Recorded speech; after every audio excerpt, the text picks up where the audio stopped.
comme vous l'aurez vu dans le titre, cette vidéo va être une vidéo double puisque je vais à la fois vous faire l'update du mois de novembre et son bilan.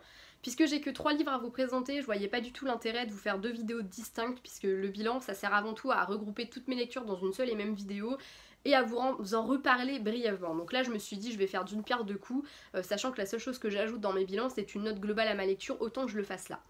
Parce que oui, je n'ai lu que 3 livres ce mois-ci, c'est très peu, ça me fait vraiment chier, mais malheureusement c'est une panne de lecture et on peut pas vraiment aller contre. J'espère juste que ça va aller mieux là et que le mois de décembre sera un peu plus rempli en lecture parce que j'avoue que c'est vraiment rageant de se sentir obligé d'abandonner des lectures parce qu'on n'avance pas dedans et qu'on en vient à à les détester tout simplement. Donc voilà, j'espère que ça va aller mieux dans les jours à venir parce que c'est vrai que c'est vraiment rageant. Bref, aujourd'hui, comme je vous l'ai dit, j'ai 3 livres à vous présenter. Le premier, c'est Hopeless de Colleen Hoover, publié aux éditions du Fleuve, je crois. Oui, moi, c'est Fleuve Édition que j'ai, dans la collection Territoire. Je ne l'ai plus là puisque je l'ai rendu à la bibliothèque. Ensuite, je vous parlerai d'Adopted Love de Gaïa Alexia, publié chez Hugo et compagnie dans la collection Poche. Et enfin, je vous parlerai de L'Empire de Sable de Kayla Olson, publié dans la collection R de Robert Laffont. Mais d'abord, retournons à Hopeless, qui a été, et je le dis tout de suite, une déception. Je pense que c'est vraiment motivé par le fait que j'étais en panne de lecture. Forcément, déjà, ça rend chaque lecture un petit peu plus complexe. Voilà, parce que le moindre truc va m'ennuyer, parce que quand ça va être trop long, ça va être trop compliqué pour moi de rentrer dedans. Donc je pense que oui, ma panne de lecture a forcément joué dans mon avis un peu négatif de cette saga, c'est une évidence. Mais il y a quand même quelques points négatifs et je vais soulever ça dans un instant. D'abord, je vais un petit peu vous résumer cette histoire. Sky, c'est une adolescente c'est une jeune fille qui a été adoptée quand elle était petite, qui n'a jamais été scolarisée en fait. Elle a toujours fait l'école à domicile avec sa mère adoptive. Seulement voilà, pour intégrer une bonne université, elle préfère faire sa terminale dans un lycée. C'est par rapport à cette scolarité nouvelle qu'elle va rencontrer Holder, Dean Holder, mais on l'appelle Holder pendant tout le bouquin. Enfin voilà, c'est typique américain. Je crois pas qu'en France on appelle les gens par leur nom de famille comme ça. Eh Dupont, ça va? Non, ça ferait con, c'est vrai. C'est vrai que ça ferait con. Bref, Holder, un mec qui va réveiller chez elle des émotions qu'elle n'a jamais connues. Si elle a déjà eu des copains, Sky n'est pas du genre à ressentir vraiment des choses fortes pour des garçons. Elle a tendance à être un peu refermée et pas trop réceptive, on va dire. Et Holder va faire naître chez elle des émotions qu'elle ne connaît pas, qu'elle n'a jamais connues. Et du coup, elle va se rapprocher de lui, bien évidemment. Mais en se rapprochant de lui, elle va ouvrir les vannes vers un passé qu'elle aurait peut-être préféré garder enfoui. Vous l'aurez compris, avec ce roman, Colleen Hoover nous offre ce qu'elle fait de mieux, à savoir une romance sur fond de drame. Voilà, c'est ce qu'elle fait de mieux et elle le fait très bien. Franchement, je vais pas dire que... Je ne peux rien dire à ce sujet, franchement, c'est clair qu'elle manie le drame à la perfection, elle manie très bien les émotions. Et les personnages qu'elle nous met en scène sont toujours... je sais pas comment trouver un mot assez fort en fait pour les décrire, mais elle a toujours des personnages qui sont tellement extraordinaires que voilà quoi, c'est Colleen Hoover, j'ai envie de vous dire, c'est Colleen Hoover, elle est comme ça. Mais pour le coup avec moi ça n'a pas forcément marché. La romance elle est très jolie, hein, mais pour moi elle va beaucoup trop vite, il y a des choses auxquelles j'ai eu du mal à croire, il y a vraiment des choses qui m'ont dérangée dans cette romance, je trouvais que tout allait vraiment trop vite. Ça reste des adolescents et les parents ne sont jamais vraiment là, ce qui moi m'a dérangé, surtout que par rapport à la description qu'on peut faire des parents, des fois ça colle pas du tout, et ça c'est un truc qui m'énerve, c'est une facilité des fois que les auteurs trouvent dans la romance, ils ont tendance, enfin dans les romances adolescentes, ils ont tendance à très facilement effacer les parents, et je trouve pas ça hyper crédible. Certes, quand t'es un adolescent, tu trouves toujours un moyen d'être sans tes parents, mais là la manière dont c'est fait, c'est pas crédible, et moi ça m'a dérangé dans cette histoire. Alors encore une fois, je pense que ma palle de lecture faisait que beaucoup de choses me dérangeaient, mais pour le coup ça m'a un petit peu gavé des fois. Et puis comme je vous le dis, la romance elle allait beaucoup trop vite, il y avait des fois, les chapitres étaient très... Enfin, il y avait vraiment des scènes qui étaient très longues, et du coup ça donnait le sentiment que ça faisait longtemps qu'ils se connaissaient, mais en fait non. Et du coup c'était pas très crédible, la romance, il y avait... manquait de crédibilité parce qu'elle était trop rapide, elle se faisait trop vite. Et vous me connaissez, moi avec la romance, j'ai vraiment besoin de croire en fait à ce qui se passe, sinon ça fonctionne pas pour moi, et du coup ça a été un petit peu loupé à mon sens, enfin... Je sais pas, j'avais du mal avec cette romance. En plus de ça, il y a des choses qui sont pas forcément crédibles quand c'est deux adolescents. Enfin, je sais pas, moi les grandes déclarations d'amour quand on a 17 ans, je suis un peu sceptique dessus. Il y a des choses que je pense pas que des ados se disent. Après, je sais pas, j'ai peut-être pas été ado à la bonne période, je n'en sais rien, mais... Enfin, je sais pas, pour moi ça manquait un petit peu de crédibilité de ce côté-là. Voilà. En plus de ça, et c'est le gros point faible du bouquin à mon sens, c'est qu'en fait toute la première partie est vraiment centrée sur la romance, sur les deux qui font connaissance, qui se mettent ensemble et tout ça, tout ça. Et voilà, en fait il se passe pas grand chose concrètement dans la première partie quoi. Une fois qu'ils ont fait connaissance, qu'ils sont plus ou moins ensemble, j'ai trouvé que en fait on s'ennuyait dans la lecture en fait. Moi je suis arrivée à la moitié, j'avais le sentiment de ne pas avoir avancé plus que ça. Je savais qu'il y allait avoir des choses intéressantes qui allaient intervenir, je le sentais venir d'ailleurs, j'avais déjà plus ou moins deviné des choses du passé de Sky avant qu'on les aborde véritablement. Mais je sais pas en fait, je sais pas, il y a quelque chose qui me dérangeait, on n'avançait pas, il y avait rien, arrivé à la moitié, je me disais oui bon et alors quoi. Allez là on enchaîne, je me faisais chier, voilà tout simplement. Et du coup à partir de la moitié du roman, je vais être tout à fait franche avec vous, je l'ai lu en diagonale. Donc je lisais en gros, je lisais les dialogues. Quand il y avait de l'action, je regardais un petit peu ce qui se passait, mais je l'ai lu en diagonale, un peu comme quand il est 8h le dimanche soir et qu'on se rend compte que le lendemain on a un contrôle de lecture et qu'on n'est même pas à la moitié du bouquin qu'on devait lire, et du coup où on va tout lire en diagonale pour être sûr d'avoir à peu près des réponses à donner lors du questionnaire quoi. Du coup j'ai peut-être perdu un petit peu de l'essence même du roman et c'est ce qui fait sans doute que ça a été une déception pour moi, mais pour en arriver là, c'était un petit peu soit je l'abandonnais, soit j'adoptais la lecture en diagonale quoi. Et c'est un peu dommage d'en arriver là sur un bouquin, mais malheureusement je voyais pas comment faire autrement en fait. Je voyais pas comment... Je sais pas, je me voyais pas aller au bout de la lecture en le lisant de manière linéaire en fait. Il fallait que je trouve comment faire et c'était ma solution à moi. C'est comme ça que je l'ai fait pour venir à bout de cette lecture parce que ça fonctionnait pas, ça matchait pas pour moi et c'est dommage parce que je pense que c'est un livre qui avait vraiment pas mal de potentiel et je pense que notamment toute la deuxième partie était ce qui m'aurait le plus plu parce que par rapport à ce qui se passe, c'est une thématique qui me parle vraiment beaucoup. Voilà, c'est ce que je préfère chez Colleen Hoover. Mais là, non, ça a pas du tout fonctionné parce que j'étais plus dedans en fait, tout simplement, et je lisais pour savoir ce qui allait se passer. Et c'est dommage. Surtout qu'à côté de ça, les personnages, je les ai beaucoup aimés, que ce soit Holder qui est très mystérieux, on a tout le temps envie d'en savoir un peu plus sur lui, on adore sa manière d'être protecteur avec Hope, ou alors Hope elle-même, que je trouve que c'est une adolescente passionnante, elle est... Je sais pas, je trouve qu'elle est très crédible dans ses manières de réagir quand le drame intervient un petit peu dans le récit. Et en plus de ça, j'ai trouvé qu'elle était hyper intelligente, j'ai beaucoup aimé son sarcasme et la manière dont qu'elle avait de un peu foncer dans la gueule des gens comme ça quand il la gonflait. Je trouvais que ouais, c'est une nana avec qui j'aurais aucun mal à être amie honnêtement. Et pareil, il y a d'autres personnages qui sont très secondaires et je trouve vraiment dommage qu'ils soient aussi secondaires parce que j'aurais tellement aimé les voir plus, ne serait-ce que Six, la meilleure amie de Sky, ou encore même sa mère. J'aurais aimé avoir plus de la mère de Sky et c'est dommage, je trouve que les adultes soient tout le temps relégués au second plan à ce point-là. Je trouve que dans d'autres romans, ils arrivent très bien à allier la romance et les adultes, et dans des romances qui sont beaucoup plus controversables, je pense, et controversées, peut-être plus que controversables d'ailleurs. Et je pense notamment à Adopted Love, dont je vais vous parler juste après. Et du coup, ça m'a un petit peu dérangé tout cet ensemble de choses, malgré des personnages qui étaient géniaux, des émotions qui étaient très bien menées. D'ailleurs, les passages avec les émotions, j'en arrivais à en avoir ras-le-bol, et je passais des pages comme ça, quasiment entières, parce que il n'y avait pas grand-chose de concret qui se passait, il n'y avait pas de dialogue, il n'y avait pas d'avancée dans l'action, et j'avais pas envie, quoi. Et c'est dommage parce que l'auteur manie très bien les émotions, elle crée des personnages de dingue, elle crée des histoires sympas, et ça n'a pas matché avec moi, voilà. Après, j'aime toujours autant Colleen Hoover, mais je pense que je me cantonnerais à la littérature plus adulte, aux personnages plus adultes, parce que je pense que le fait que ce soit des personnages adolescents, déjà, ça m'a dérangé parce que j'ai trouvé que c'était pas forcément très crédible de ce point de vue-là. Et accessoirement, je pense que c'est le genre de roman que vaut mieux pas que je lise quand je suis en panne de lecture, voilà. Parce que je le reconnais, c'est un roman que je n'ai pas aimé parce que j'étais en panne de lecture. Sans ça, je pense que je l'aurais un peu plus apprécié.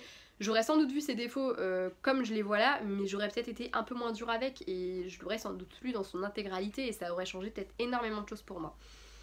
Du coup, moi, tout ce que je peux vous conseiller, c'est de pas vous fier à cet avis, voilà, et de le lire par vous-même, parce que je sais que tous ceux qui l'ont lu, globalement, ont eu un gros coup de cœur pour ce bouquin, donc voilà, je pense que mon avis est véritablement floué par ma panne de lecture, mais malheureusement, voilà, moi je vous parle des choses telles que je les ai ressenties, et moi c'est comme ça que j'ai ressenti ce roman, ce qui est dommage, voilà. Mais j'aime toujours autant Colleen Hoover, et je trouve toujours qu'elle fait un travail de dingue, donc voilà, c'est le principal, je ne suis pas fâchée avec elle. J'ai accordé un 14 à ce roman parce que je trouvais qu'il y avait quand même beaucoup de choses positives et voilà, je suis pas le genre à mettre une mauvaise note parce que quelque chose ne m'a pas plu dans un roman ou parce que en tant que personne en panne de lecture j'étais moins dedans. Voilà, je trouve que ça aurait été odieux de ma part de mettre une note pourrie juste parce que j'étais pas dans le mood pour lire le bouquin. Voilà.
Ce personnage par le biais de Tigane parce que je pense que ça l'a rendu d'autant plus intéressant. Qu'au début on était un peu comme Tigane en fait, on se dit bah elle a l'air intéressante, non en fait elle est juste chiante. Et puis petit à petit en fait on capte ce que lui capte chez elle qui fait qu'il va petit à petit développer des sentiments pour elle en fait. C'est une romance qui se fait vraiment très bien en fait. Moi j'y ai cru en fait de A à Z. Il y a des moments où, bah au début c'est vrai qu'on voit, bah oui il la trouve mignonne, il le cache pas qu'elle est mignonne et voilà, il est attiré par elle de ce côté-là, mais il la trouve détestable. Et voilà, et petit à petit on voit qu'il y a un lien qui va se créer entre eux, qui est vraiment basé au début sur cette manière qu'ils ont de se sauter à la gueule tout le temps et de se prendre la tête tout le temps. Et j'ai vraiment aimé ça parce que je trouve que c'était bien fait. C'est suffisamment rare pour qu'on le souligne, parce que c'est vrai que souvent les romances, ça m'arrive moi d'être déçue parce que les romances vont trop vite, parce que quand c'est comme chien et chat, c'est toujours trop trop peu crédible, et là pour le coup ça marchait bien, c'était bien fait, et du coup je tiens à le souligner, à le mettre en avant parce que c'est important pour moi de le dire. Les personnages sont également très bien menés, comme je l'ai déjà dit, Tigane est un gros coup de cœur, la plume est super intéressante, en plus c'est une auteure française, donc moi personnellement c'est que du plus à mon sens. Franchement j'ai carrément adhéré à la plume, à la manière dont elle racontait les choses. Le fait que Tigane ne parle pas au début, j'ai vraiment cru que ça allait me déranger, mais en fait non, parce qu'il arrive à s'exprimer d'autres manières, et le fait que ce soit lui le narrateur, ça fait qu'on a forcément plus de facilité à comprendre comment il fonctionne, et en fait on a presque l'impression des fois qu'il communique, alors qu'en fait pas du tout, mais voilà, l'auteur en fait assez pour que... Enfin je sais pas, elle a vraiment bien mené son truc, elle a vraiment fait du personnage de Tigane un personnage très intéressant, et pourtant vous savez bien que les bad boys tourmentés c'est pas trop mon délire, j'en ai ma claque, je trouve qu'on en a trop vu et que voilà, mais là elle l'a tellement bien mené Tigane que personnellement j'ai eu le coup de cœur pour ce mec, j'ai eu le coup de cœur pour l'histoire parce que je trouve qu'il y a toujours des rebondissements, il se passe toujours quelque chose, que ce soit dans l'avancée de la romance ou tout simplement dans la vie de Tigane de manière générale, il y a toujours quelque chose qui se passe, on ne s'ennuie pas. Et voilà, et personnellement pour moi ça a été un coup de cœur total ce bouquin, et j'ai trop hâte de lire la suite. Je vais maintenant vous parler de l'Empire de Sable de Kayla Olson. On va complètement quitter la romance pour débarquer dans une dystopie de type écologique. J'avoue qu'au début quand j'avais entendu ça j'étais un petit peu en mode ouais, ok, mais est-ce que toutes les dystopies ne sont pas globalement assez souvent écologiques? Mais en ayant lu le bouquin maintenant je comprends un petit peu ce qu'ils veulent dire par là. Ce roman était un beau coup de cœur, un peu comme Adopted Love, hein. Bon c'est deux coups de cœur complètement différents, mais j'ai véritablement aimé ce bouquin, et pourtant j'ai mis longtemps à en venir à bout, et j'avoue que sur la fin je commence à en avoir un petit peu marre, et il était vraiment temps que je le termine, mais franchement je l'ai adoré. On va retrouver Eden, une jeune fille qui, avant que tout n'arrive, était une fille de famille aisée, hein. Son père était un technicien, enfin était un scientifique, qui mettait au point qui travaillait en tout cas sur des abris sous-marins, puisque le niveau de la mer augmentant de manière significative, on commençait à le ressentir en tant qu'humain. L'eau potable était de plus en plus rare, les continents commençaient à être petit à petit rapetissés par tout ça, et du coup Envirotech, un grand labo, travaillait en tout cas à mettre au point ces habitats sous-marins. Seulement le secret a été révélé, à savoir que ces habitats sous-marins ne seraient réservés qu'à l'élite, qu'à ceux qui avaient l'argent pour payer tout ça. Ce qui a mené à une guerre un peu dingue, puisque des gens se font surnommer les loups, donc généralement le bas de l'échelle sociale, ceux qui n'auraient pas le droit à ces habitats ont pris les armes et ont pris le pouvoir, tout simplement. Donc Eden, au moment où on la découvre dans le roman, elle est dans un goulag, elle travail forcé bien évidemment, et elle rêve de s'enfuir pour le sanctuaire, je crois. Non, c'est Sanctuary, oui bah c'est pareil, hein. Pour Sanctuary, donc une île dont son père lui a parlé, qui serait une île de paix. Elle va parvenir à s'échapper au début du roman, seulement en arrivant sur l'île elle va vite se rendre compte que c'est peut-être pas un sanctuaire comme elle l'attendait, et que ses idées n'étaient peut-être pas forcément très vraies sur ce qui va se passer, et peut-être que l'enfer en fait débute maintenant. C'est un roman qui est véritablement très vrai et très fort. Je trouve que c'est une dystopie qui est marquante et qui fait véritablement réfléchir sur ce que notre monde est, parce que même si c'est censé se passer dans un petit paquet d'années, il y a beaucoup de thématiques abordées qui sont véritablement très vraies, notamment la véritable puissance qui réside dans le pognon, évidemment, sur le fait que notre planète elle est en train de déconner grave à cause de nous.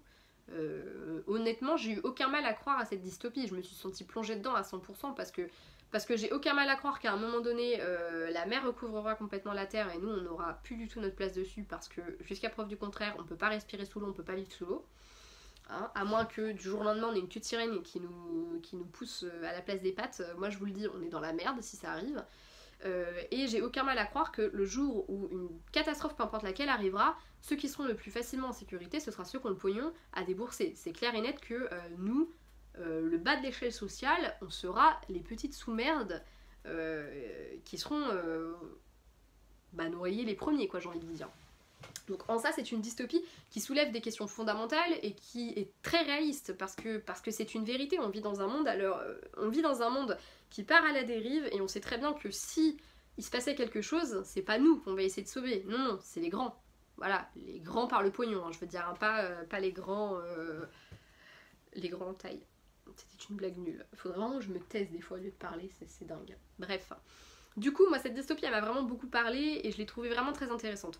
En plus de ça, Eden, c'est un personnage que j'ai beaucoup aimé. Je trouve que malgré sa qualité de petite fille riche à la base, elle fait pas du tout la nana qui...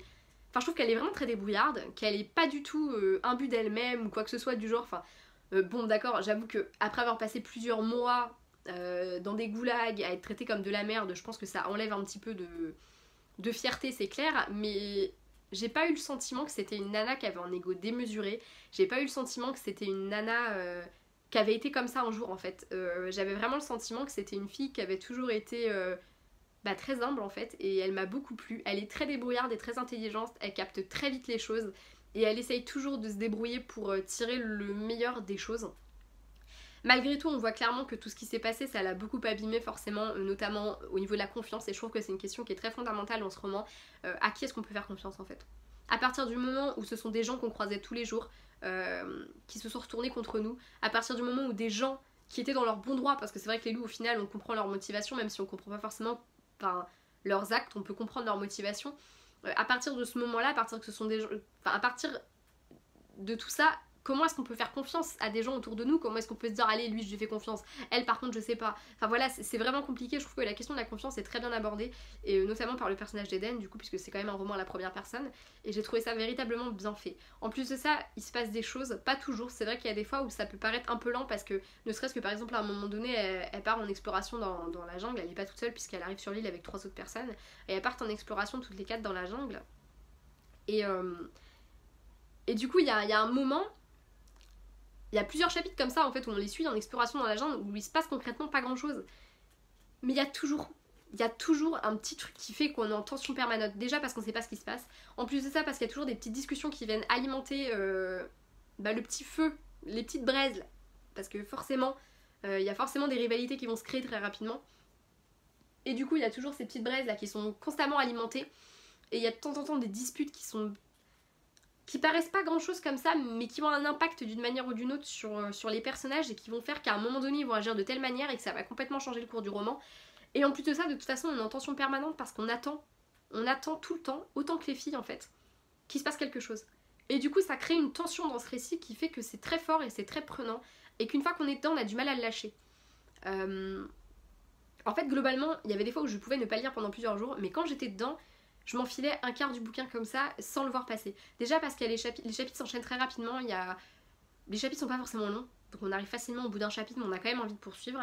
Et il y a des chapitres très courts où on va juste soit être plongé dans un flashback, soit on va avoir Eden qui va un peu comme se poser 2 minutes pour nous raconter un peu il s'est passé ça, et c'est pour ça qu'on en est là aujourd'hui. Soit des moments où ça va juste être du sentiment, de l'émotion à l'état brut en quelques phrases. Des fois il va s'agir de 4 phrases. Et ça va nous suffire parce que ça veut tout dire en fait. Et c'est un roman pour ça qui est très fort, il est très bien écrit, franchement le travail de la traduction je suis obligée de le saluer là-dessus, parce que franchement c'est un roman qui m'a fait vibrer par juste quelques phrases comme ça, des phrases qui voulaient tout dire et à la fois rien dire parce que ça racontait rien de précis, mais c'était des phrases très fortes, et ça m'a rendu Eden d'autant plus touchante du coup ces phrases là, parce que je trouvais qu'elles étaient très justes et sorties au bon moment. Personnellement ouais, ça a été un énorme coup de cœur ce bouquin, je remercierai jamais assez la collection R de l'avoir publié, parce que franchement ouais c'est top quoi. Et j'ai vraiment hâte de voir ce que ça peut donner par la suite, parce que je trouve que ça se termine, on a envie d'en savoir plus, et en même temps on voit qu'il y a un chapitre qui est clos et on passe au suivant. Et franchement ouais c'est une très bonne dystopie, et je pense qu'elle vaut la peine d'être lue, donc je vous la conseille vraiment beaucoup. Vraiment c'est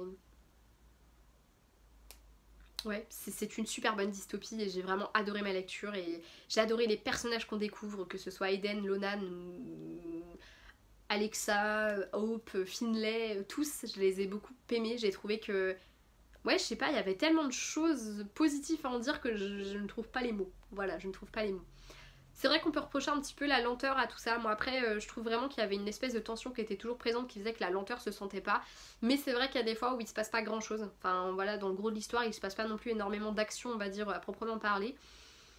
Personnellement ça m'a pas dérangé, mais je peux comprendre que ça puisse en déranger certains. En tout cas, et comme pour Adopted Love, puisque j'ai oublié de donner la note plutôt d'Adopted Love, j'ai attribué à ces deux bouquins un 18. Ça a été deux gros coups de cœur de manière complètement différente, mais voilà, je les ai véritablement adorés. Donc évidemment je vous conseille, de toute façon je vous conseille les 3 livres de toute façon de cet update et de ce bilan. Mais c'est vrai que ouais, Adopted Love et l'Empire de Sable sans doute plus qu'Hopeless, puisque eux je les ai véritablement adorés. Je pense que notamment l'Empire de Sable est vraiment un roman à lire et à découvrir, parce qu'il vaut le coup. Voilà. Je vais m'arrêter maintenant parce que je pense que je parle depuis vraiment beaucoup trop longtemps, cette vidéo va vraiment être très longue. je le sens, je le sais. D'autant plus que je cut très peu, donc forcément vous avez quasiment à l'état brut tout ce que je vous dis, donc c'est vrai que c'est un peu longué comme ça. Voilà, j'espère en tout cas que cet update vous aura plu, que vous n'êtes pas trop déçus d'en avoir eu qu'un ce mois-ci, hein. En tout cas moi je suis déçue de n'en avoir fait qu'un ce mois-ci. Voilà, j'espère que encore une fois ma panne de lecture se terminera assez vite parce que j'en ai marre de pas lire, honnêtement ça me manque. Et j'ai tellement de livres qui attendent dans ma bibliothèque que voilà, j'attends que ça, de pouvoir les lire. Je vous fais d'énormes bisous, n'hésitez pas à me partager vos dernières lectures du moment, vos bilans et compagnie dans les commentaires et je me ferai un plaisir de venir vous répondre.